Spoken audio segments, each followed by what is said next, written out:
y'all to the VRNation Station. We're diving deep into vacation rental sensations. Hey, gang. All right. Welcome back. Today I have an awesome guest. I'm super excited to have him on board. Brent Blum is here. He is going to be our newest board member. And not only that, he is a RBO. He is doing his own thing. And I'm really excited to have somebody new with a different perspective. So, Brent, welcome. Yeah, thank you, Jamie. Appreciate it. Very excited to be on board. Cool. Maybe tell us a little bit about your background. Yeah, I'm a tech consultant professionally, but right after my wife and I got married in 2015, we decided we wanted to do something a little crazy, and we put some thought into it. And eventually we landed on this trip around the world.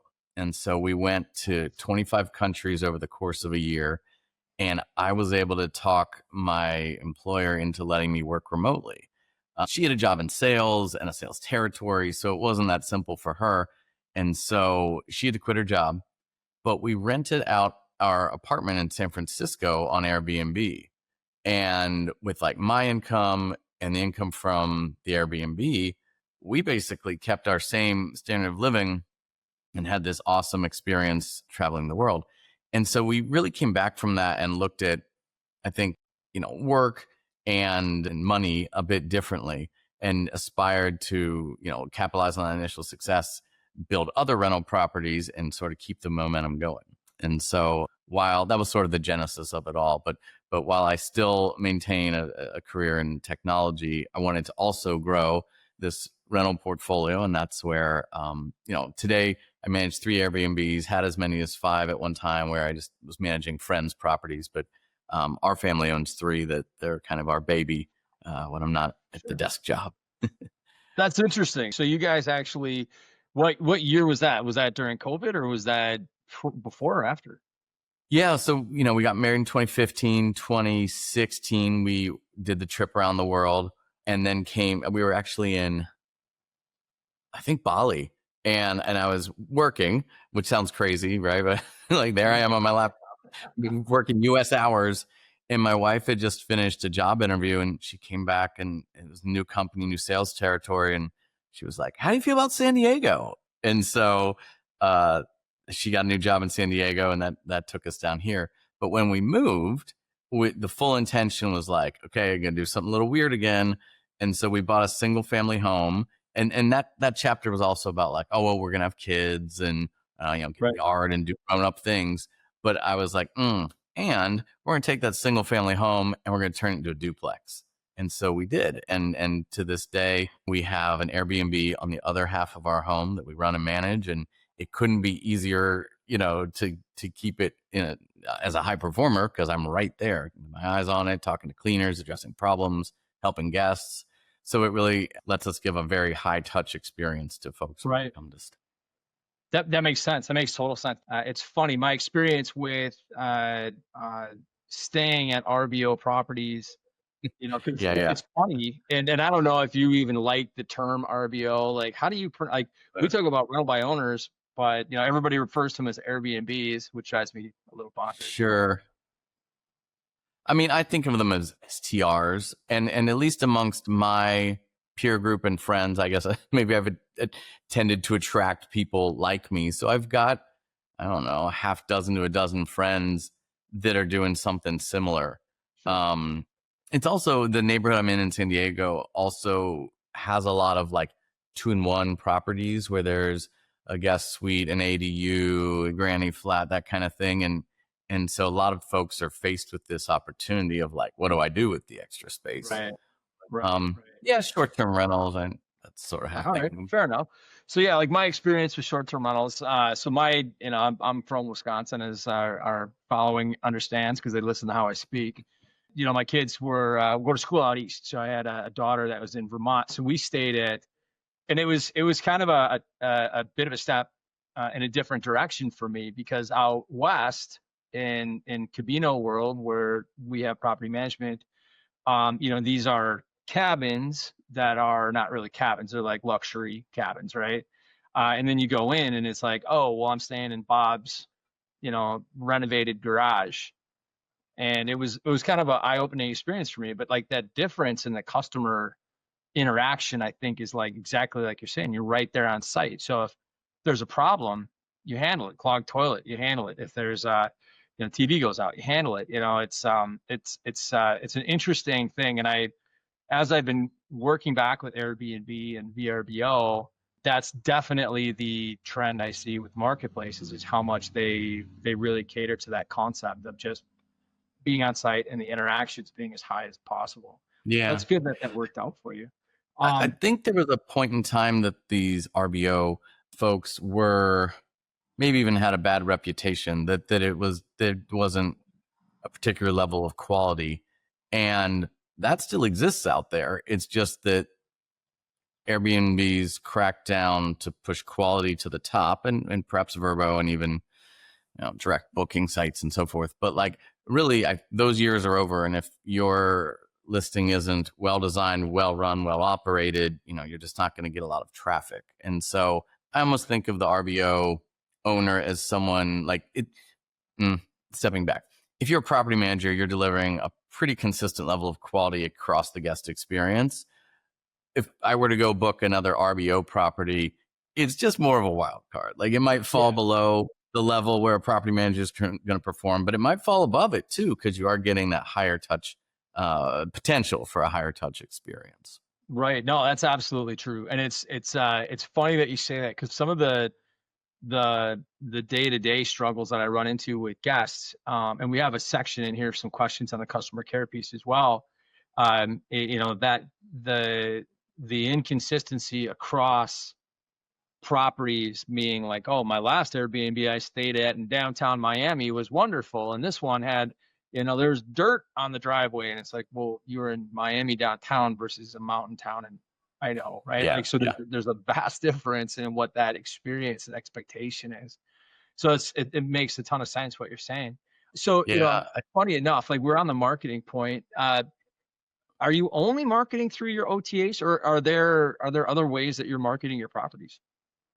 I experimented with some direct booking to the point of like, I have a direct booking site. I made some efforts to promote it using Facebook ads, and I haven't seen great uptake. Now, it's entirely possible I'm doing something wrong, but I also sort of believe that like direct booking sites and some of the marketing efforts associated with them like work better in some markets than others, some property types than others.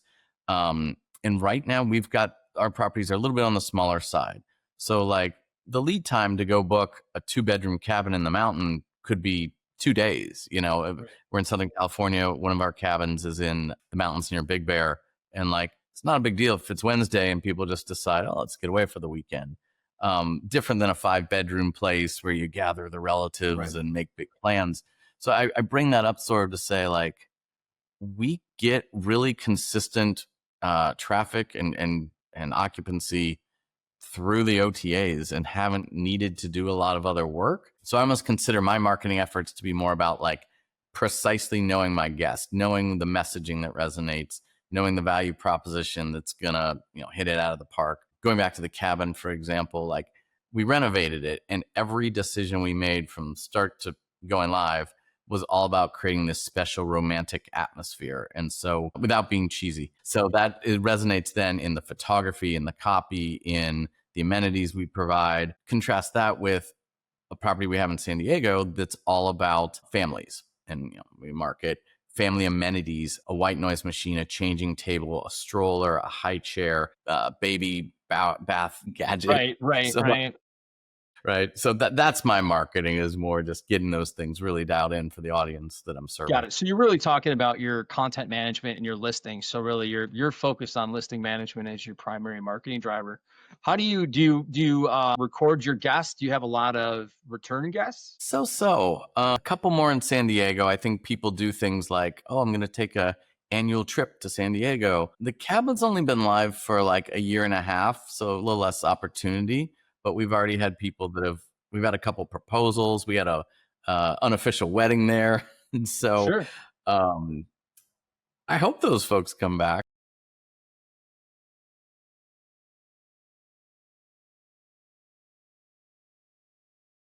Business development guy in me, but it's one of those where Yeah. So we track all of our guests. So anybody that's come to a Cabino, stayed at a Cabino. So we have to call our list every now and then because obviously, the leads go bad. But direct guests, like our return traffic and direct booking is somewhere around 35 to 40% given a year. Hmm. So it's I one of love those that. that if you, any tip I would give is just simply like if you can record it, you can give them a discount because if they're not booking through Airbnb or VRBO, they're saving 15, 20% right off the top. So Yeah, it's definitely totally. worth taking a look at. Like it's not hard. MailChimp and on MailList is easy peasy. Yeah. And I had an awareness of those kind of factors. And so I implemented StayFi a couple years ago. Oh, that's a And I great was call. like, I'm at least going to collect the email addresses, even if like today I don't have the bandwidth or necessarily see, the ROI on using the mailing list. So perhaps that's a middle ground or a tip for anyone is just like, it's not hard or expensive to use StayFi, at least capture the emails. And I did Absolutely. feed those into my marketing campaign when I bought the Facebook ads to create a lookalike audience, and that was pretty incredible. That is cool. That's so you go into that a little further. So you went to do Yeah. a lookalike audience in So Facebook. How does that look? yeah, you can take those email addresses, upload them into your Facebook ad campaign, and then the Facebook technology matches guests like those people with 99. You can adjust it, but you can set it to be 99% similar. And I liked that because it wasn't like, oh, give me your email address and then I'm going to spam you. And of course, we Right. all want to deliver more value than that. I was using those email addresses to build a profile of who should see my ads. And so if you haven't checked out Facebook advertising in a while or, slash Instagram, take a look because the AI that drives it is pretty wild. And it wasn't easy, but it wasn't super hard to get stood up Right. pretty quick. Awesome. No, that's a great tip. I mean, again, it's one of those where there's a lot of questions I think right now in regards to social media and its value in marketing, especially with short-term rentals. And I hear the argument often enough that it's becoming annoying, but it's one of those where it's like when I see, and let me know if this isn't how you're using it, but a lot of times when I use social media campaigns, it's really an awareness campaign. It's more of a brand recognition. It's me getting out there saying, hey, here's, this is who we are, more so than a conversion driving campaign.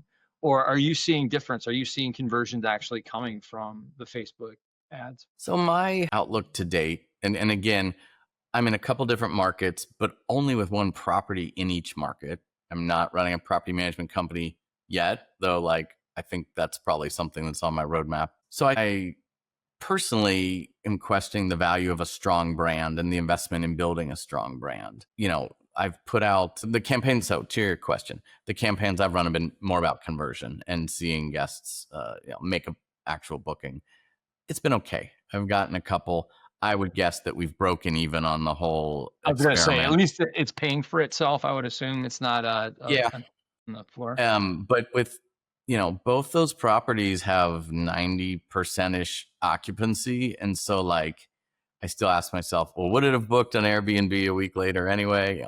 I don't know.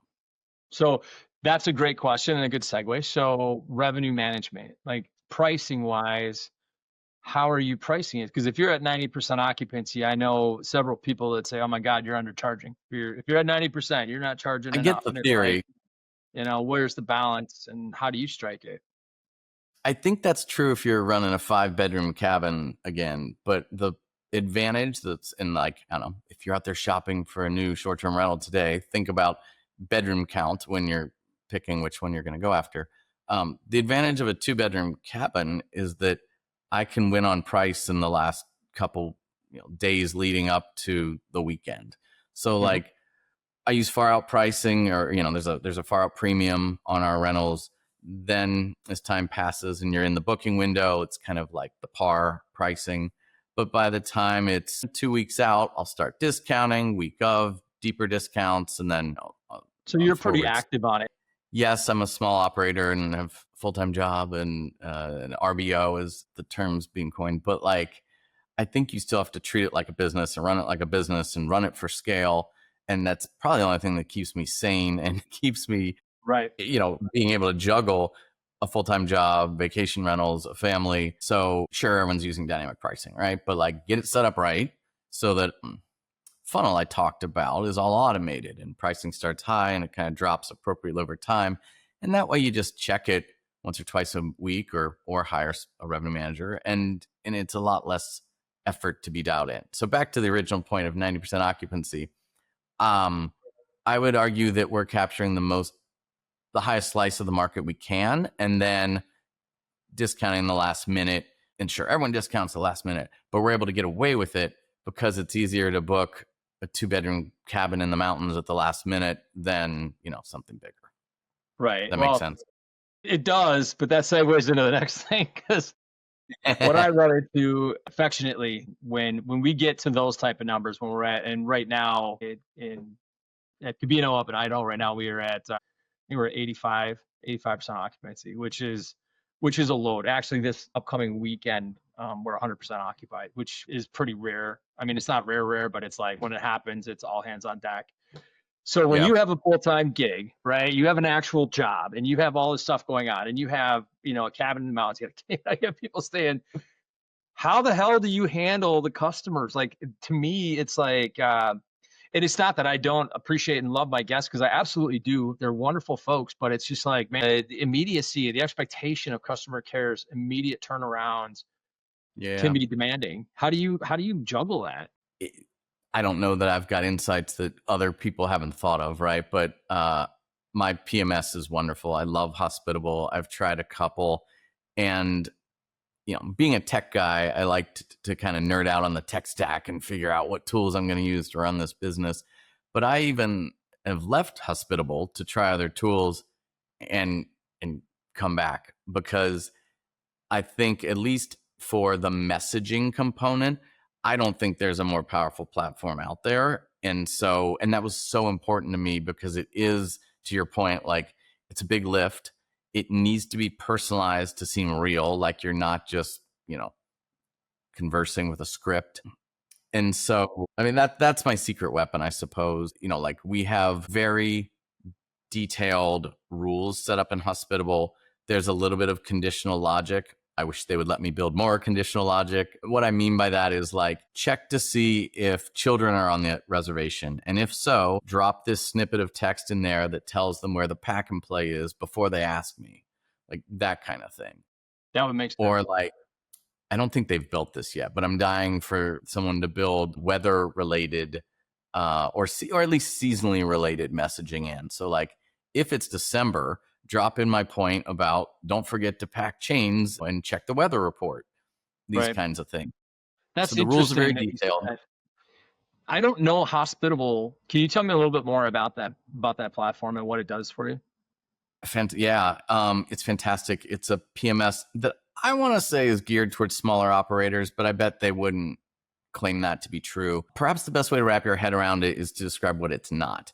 It is not a listing management tool. So if I change my photos, I'm not uploading photos and copy to it. I need to go to Airbnb and do that. I need to go to Vrbo and do that.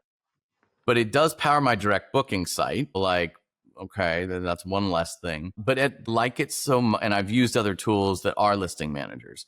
But again, in coming back to it, it really simplified my tech stack. And I was willing to make those somewhat manual updates in order to keep costs lower and get their messaging platform. But yeah, it's unified inbox, it's a unified calendar, like all the common tools that other platforms have. But I really think it shines on messaging.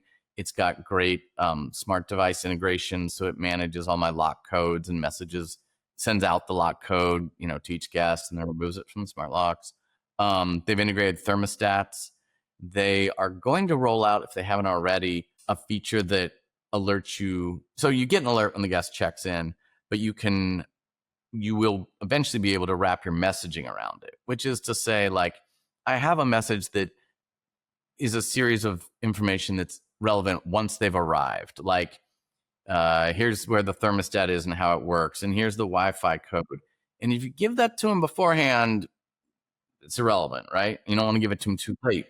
So how cool would it be if they check in and then, not 0 minutes later, be a little creepy, but like as they're getting 10 minutes later, message.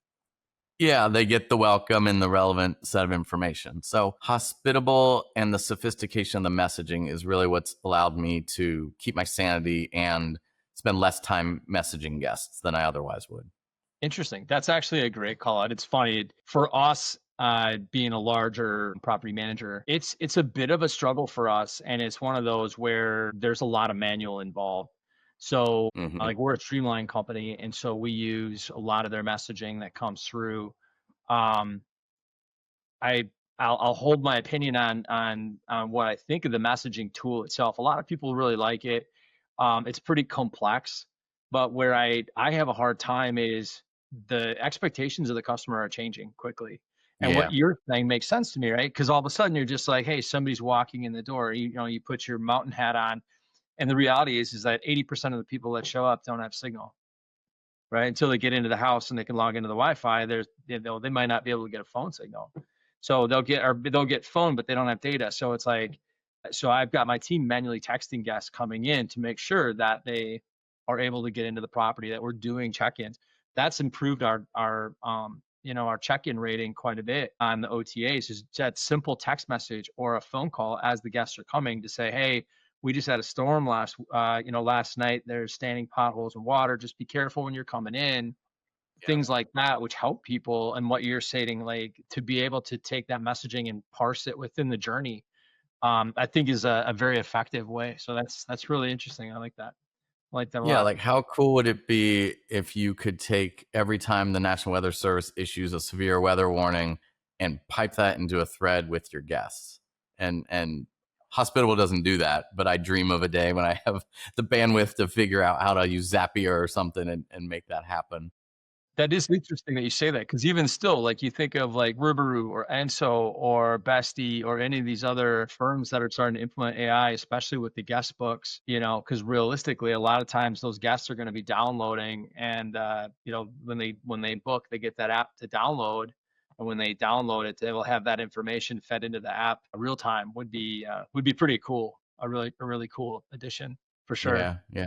And before I forget, one of the things we did at our mountain home was put the Wi-Fi QR code in the window so that if a situation arises where a guest, I don't know, has nothing on their phone and can't connect, then they can at least scan it through the window, or on the window as they're standing there. That's a great idea. I mean, it's not like people are going to come in and, steal the Wi-Fi. I mean, I Yeah, guess they could theoretically, but I it's mean, not. It is a rural area. Like it's only the animals that are passing by, maybe that's trying to right. steal the That's Wi-Fi. right. Yeah, very. Yeah, not exactly a high foot traffic situation. Hmm. Well, that's cool. So obviously you are a tech savvy individual. So, and you said that you use StayFi. Like, what other like smart home technology pieces or amenities or things along those lines that you feel have really brought an investment back to the table? I can't imagine spinning up a new property without, I mean, some of this is obvious, but like one or more cameras, a smart lock, a smart thermostat, like that's kind of table stakes for any property. And also making sure all the proper alerts are set up. So, and multiple platforms do this. This isn't magic, but like I get a notification every time my cleaners arrive. And that little bit of anxiety of like, any chance they forgot me? It's 2 hours till check in, it's like, okay, they're there.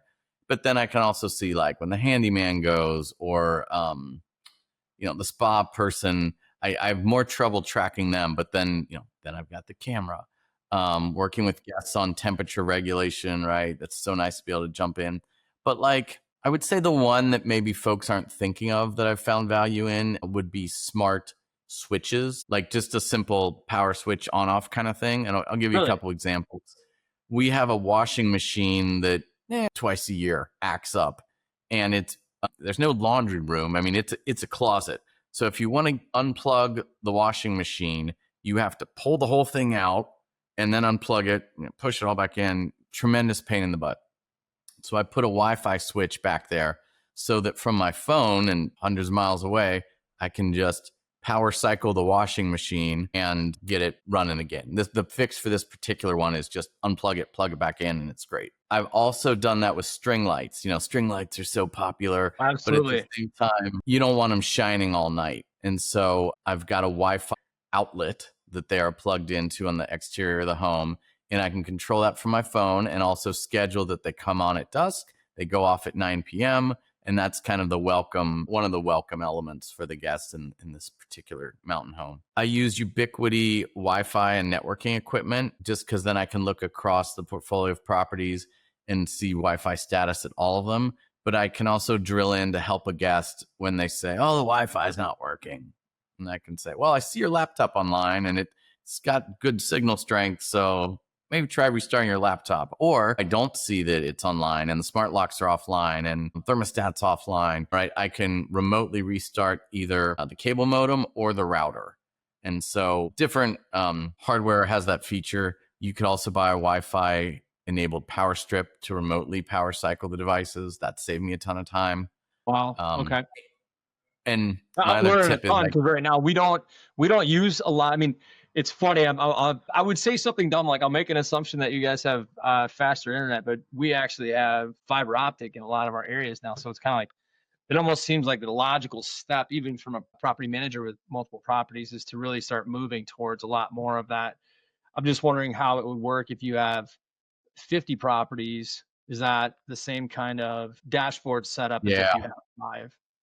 That's Great interesting. question. As I've dipped my toe into managing other people's properties, you don't always get to dictate the tech stack to them. So a couple things. There are apps that sort of consolidate multiple smart home ecosystems. You think about Apple HomeKit and Google Home. The whole purpose of those apps is to wire everything together so you've got one app. The other small trick on my iPhone is that I put each property has a folder with the relevant smart home apps. And there are ways that you can duplicate an icon on your iPhone. So like the Nest app sits in a couple different folders for me. And every time there's a problem or I need to drill in, I got one place to go for that particular property. But as a property manager with multiple properties, I would check out the capabilities of HomeKit and Google Home. Older smart home devices may not play nice there. You want to look for like a Matter protocol or and maybe there's a couple strategic investments to make where you say, hey, new client, I'll let you roll with a couple devices of your choice, but I tell you what, you need to have the same smart lock at every property or the same thermostat. I don't know that either of those are totally necessary, but take them as examples. Yeah, we use Rently. That's what we offer. It's pricey, but it definitely works and it pays for itself, especially up by us. And I'm sure Big Bear's probably similar, where you get pretty massive temperature swings, especially in the winter. Like we'll get below zero temps. I always explain it to homeowners because they can't wrap their head around it. I'm like, yeah, remember you guys, like these people are driving in, right? These guests are coming in from hours away. They're pulling their snowmobiles and they walk into the house and maybe it's 50 or not, but it should be hotter than that. But say it's to them, it's chilly. So what's the first thing they do? Well, they walk over to the thermostat and they flip the thermostat up, right? And if it's a kid, it's going all the way to the top. So it's always hitting 85, right? And then all of a sudden, everybody walks in the house after snowmobile, like, oh my God, it's so hot in here. So they start opening up windows. And that's usually how that cycle begins, right? Then they shut the windows because it's cold, and then they turn the heat back up. And it's like that just juices the propane usage. And it's like, you get a couple stays like that and it pays for itself. And I try to explain that to people, and I have to give them this visual image of like, this is what could happen, which of course sucks because you don't want to paint a negative picture to somebody who's renting out their property. Yeah. And honestly, no, it's like, this is just what happens. This is how it works. So, but that's You prompted a couple more thoughts in my head. We have a hot tub at one of our properties, and it's nice to have that, Wi-Fi monitoring. There's a propane tank, and I bought a Wi-Fi monitor for that. You mentioned opening windows, like Ubiquiti has window sensors. A couple other people do too. I've set, you could start a big debate over setting boundaries on the thermostat. I don't set like stupid micromanaged ones, but like, let's not, the extremes are worth putting boundaries on. What else? Your Sonos speakers, you can set at like a 50% volume cap so that if you're in a noise constrained environment, they can never turn it up too loud. Got it. Noise monitors, I've never had great success with those or great need, but one property where I implemented them was like, okay. So anyway, the more things you can, I think, add to the smart home ecosystem, monitor remotely, it's like more problems you can fix or get out in front of for your guests. Sure. No, and that makes sense. I'm glad that you brought it up, and I'm glad that you're doing it, because I think it's a great call out, I think, to a lot of folks. I think it's something that, from a property manager's perspective, depending on, I think, where you are, and generally our homeowners are cut from the same cloth, so to speak. So a lot of them are around the same age. A lot of baby boomer generation folks, and, a little more Gen X folks coming into the mix. Not a lot of younger folks, especially out by us. And so a lot of times they don't see the value in it, right? They kind of still Yep. depend on people to be good stewards of their property when they're there. And it's just like the majority will be, right? The majority will be, bless their hearts. But it's one of those where it's like, man, that small fraction can really do some damage, especially like you were saying with the noise. If you're in a specifically noise constrained area, even having the noise control monitors, even letting them know that, hey, just so you know, there is a noise monitor, please be cognizant of the neighbors, makes the difference, I think, even if it doesn't necessarily work. At least they know there's some kind of something there to kind of watch over them. Yeah. All right. You hinted a good or interesting problem, though. It's like, as someone who manages their own properties, I can easily make a decision that says, oh, I'm going to invest in these tech gadgets because they're going to make my life easier, fewer problems, less messaging. But as a property manager, and you're working that owner relationship, the owner may in part just sort of think, I'm not investing in these things. All that does is make your job easier. What am I paying you for? Right. How do you work with owners, or how do you talk them into investing in some of these smart home devices? Yeah, that's a tough one. Yeah, it's what I found is it's usually ROI based. And then there's also the type of homeowners that you're bringing in. One of the things that we kind of categorize our homeowners in a couple different buckets, because I see a lot of walks of life, right? Because a lot of people, and I got to ask this question, and I'll wait for a minute for you to answer if I'll get to this point. There's a lot of people on Instagram telling everybody how they're going to be, you're going to be a billionaire at 25 if you get into short-term rentals tomorrow, and it's like, I'm looking at some of this stuff and I'm going, oh man, like these things are so misleading, right? So you get people that are just like, yeah, I'm gonna come in and I'm gonna mortgage my house, and I'm gonna put that as a down payment on a short-term rental, and that's just gonna pay for everything. And you're going, this is not the market for you to get into right now. Like, this is tough, especially with homes priced the way they are, and the cost of money is so high at this point. So when we run into folks like that, it's hard. Like anything is hard when if they actually afford to buy the property. It's that first year is going to be really tough sledding for them, because just building I guess what I would call equity into the property, not financial equity, but just more marketing equity. As far as people have stayed there, you're getting your reviews built up, you're getting Totally. more experience, it's getting pushed up in the algorithms. That timeline takes time, especially when you're in a market that's got a very steep bell curve like the Yeah, mountain. and Interestingly and you're enough, though, also yeah. you're also kind of battle testing the property at that point. Like, maybe it was a vacation rental before, maybe it was under professional management. That would be nice, but like, you're bound to find all kind of, guests will tell you the Oh, problems yeah. with your property in the first 6 to 12 months, and hopefully those don't make it into the reviews. But there's a lot of learning that goes into that first year.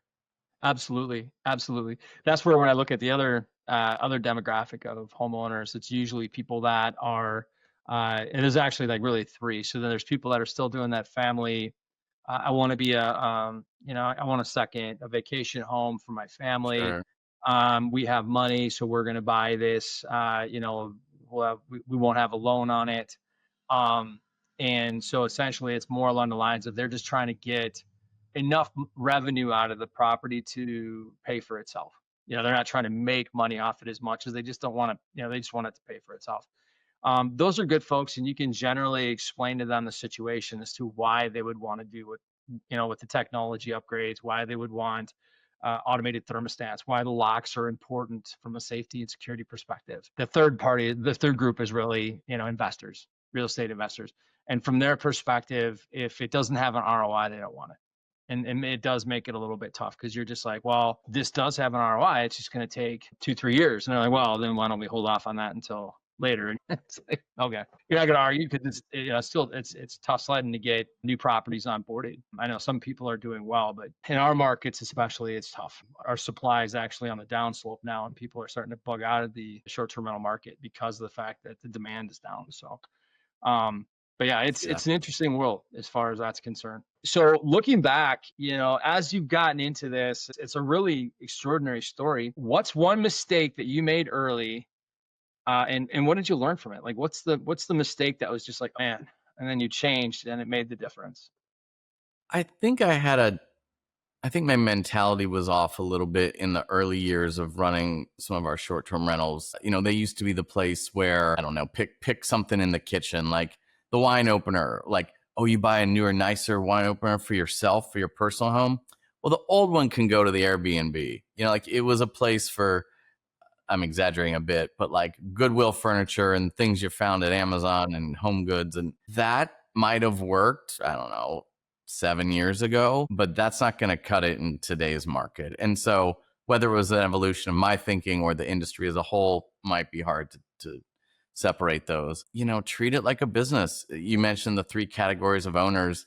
I don't know, even if it's your second home and it's a vacation home, I still think you've got to run it like a business. Now, maybe it has less ambitious profitability goals, but be thoughtful about the design, be thoughtful about the amenities, put yourself in the shoes of your guests. They don't want your beat up leftovers that used to be your. Right. They don't want to pay top dollar for your leftovers. Absolutely. No. And furthermore, like there shouldn't be a single amenity in that home that isn't perfect and functional. Sometimes there's a thought of like, oh, well, I got some old board games. I'll just throw them in the Airbnb. It's like, no, not if they're missing pieces. And so like just a higher level of professionalism. Cards with 48 cards. Exactly. Final element to that answer is like, there's some decisions you only get to make once, and like make them right, invest in them properly. So especially if you're doing any kind of renovations, or investing in some of these smart home products, like you're not going to want to come along 2-3 years later and entirely replace them. And so there have been moments where I kind of said, I don't know, do we buy the nicer one or the less expensive one? And in the times that I've cheaped out and then 2 years later been like, oh, I wish we had the nicer thing. Those are moments too that if from the beginning I had been fully treating it like a business and thinking in the experience of my guests, I think I'd be in a better place. Yeah, that's great. I mean, that's I can't tell you the amount of times I've shown up to Airbnb or a VRBO, a short-term rental somewhere that was rent by owner, mainly because it was out east. There's not a lot of property management companies outside of the resorts. A lot of people are doing it on their own.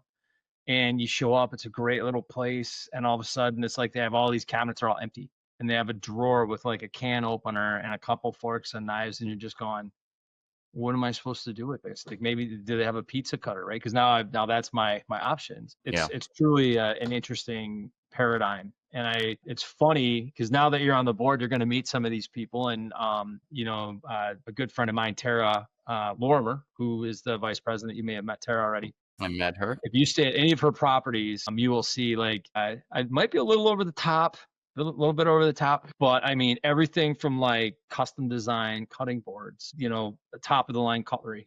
She's a professional chef on the side as well. So she's got actual like chef cooking gear, and that's part of what she offers when she puts it into her listings. Is she calls out like chef prepared kitchens, and drives rave reviews out of it. So it's like there's a lot of lessons to be learned out of that. And it's simply like, if you're going to make the investment, you got to make it. It's not just the purchase price. It's what you're putting in. And, in our area, the one thing I always tell people too, it's like, if you have to spend money on any one thing, my point to them is beds, get the highest quality of mattress and bedding as you can. Because people are on vacation and damn it, maybe they're not eating a lot or maybe they're going out all the time, but they want to sleep, and then they want to sleep in, and they want a comfortable sleep. They want to wake up with a kink in their neck and be miserable for the whole rest of the day. And it makes a huge difference. But sometimes you have to really, explain to people like, look, it's not just the purchase price of the property. Like you really have to polish and whittle and make this thing, as I tell them, make it your own. right? Because Yeah. if it's your own vision and it's your own idea of solitude and serenity in your getaway, there are a lot of people like you, and they're gonna see that, and especially in the listing. It's easier. It's a heck of a lot easier for me to market your property when you can tell me your vision is it's high tech, it's savvy, it's clean. We want it specialized to families or to a certain kind of traveler. I mean, that's so much easier to build the listing out of. It's easier to talk to a professional photographer and say, I need you to put this lens on and shoot it in this viewpoint. And that really starts to target those markets. So it's a great call out. Last question. I'm going to let you go. All right. So if you could give one piece of advice to someone who's just starting out in the vacation rental business, what would it be? And I'll tip you back into the whole Instagram. Everybody Yeah. can be a millionaire, right? Because we got a lot of these folks flooding the market where they, this advice could really help some people. I mean, I would certainly say that like treat it like a business is still my leading advice. But thinking back to like the different types of buyers you mentioned a moment ago, like they're all going to have different goals. And so like if you're approaching a short-term rental because you want a place for your family to go on vacation and you just want it to break even, like that's entirely different than an investor. And I think a lot of those influencers and a lot of the spin up that's happening on social media is targeting, like amateur investors. Yeah. I think maybe my advice is like find the balance between analysis and analysis paralysis. Like there is a wealth of information out there, and tools like AirDNA and free resources, even VRNation, right? Like there's all kinds of information available. Consume an appropriate amount of it. Bounce some ideas off ChatGPT. Study some markets. Consider, different bed bath counts. Your 2-bedroom might be saturated in one market, but the 5-bedroom's not saturated in that market. There's just so many levels of thought that can go into this. So like make yourself a little roadmap, identify a couple questions you're going to go after, get yourself educated, but don't overdo it because you can certainly reach a point where you're just... There's all sorts of little bunny holes that you can fall down for sure. Yeah. That's awesome.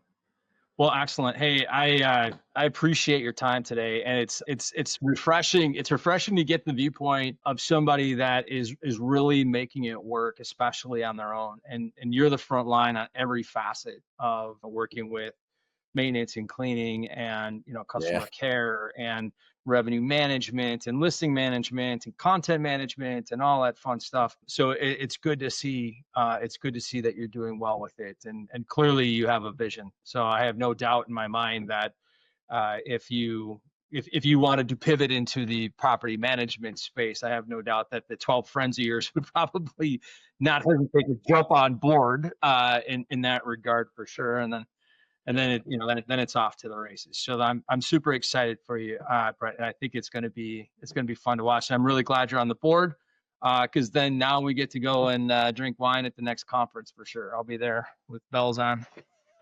Let's do it. Awesome. You better not let me down. No, Thank you, Jamie.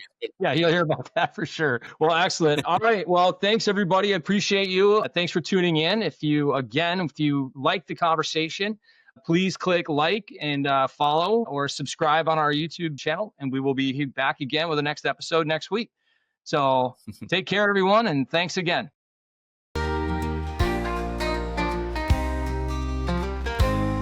Welcome y'all to the VRNation Station. We're diving deep into vacation rental sensations.